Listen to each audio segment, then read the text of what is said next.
شروع اللہ کا نام لے کر جو بڑا مہربان نہایت رحم والا ہے۔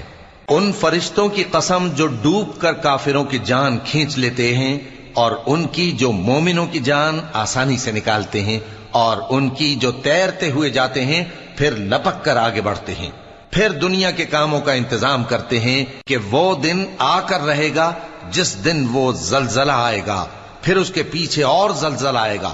اس دن لوگوں کے دل خوف زدہ ہوں گے اور آنکھیں جھکی ہوئی۔ کافر کہتے ہیں کیا ہم الٹے پاؤں پھر لوٹیں گے؟ بھلا جب ہم کھوکھلی ہڈیاں ہو جائیں گے تو پھر زندہ کیے جائیں گے؟ کہتے ہیں کہ یہ لوٹنا تو سراسر نقصان کا لوٹنا ہوگا۔ تو بس وہ ایک ڈانٹ ہوگی، اس وقت وہ سب میدان حشر میں آ جمع ہوں گے۔ بھلا تم کو موسیٰ کی حکایت پہنچی ہے جب ان کے پروردگار نے ان کو پاک میدان یعنی طویٰ میں پکارا اور حکم دیا کہ فرعون کے پاس جاؤ کہ وہ سرکش ہو رہا ہے، پھر اس سے کہو کہ کیا تو چاہتا ہے کہ پاک ہو جائے اور میں تجھے تیرے پروردگار کا رستہ بتاؤں تاکہ تجھ کو خوف پیدا ہو؟ غرض انہوں نے اس کو بہت بڑی نشانی دکھائی مگر اس نے جھٹلایا اور نہ مانا، پھر لوٹ گیا اور تدبیریں کرنے لگا۔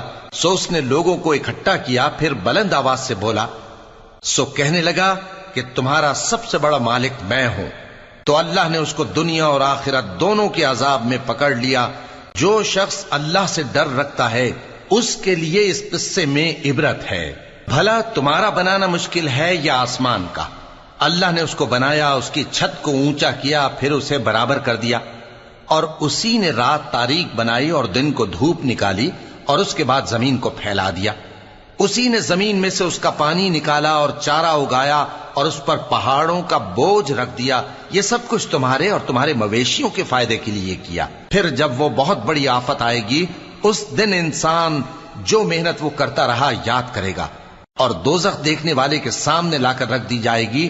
اب جس نے سرکشی کی اور دنیا کی زندگی کو مقدم رکھا تو اس کا ٹھکانہ دوزخ ہی ہے۔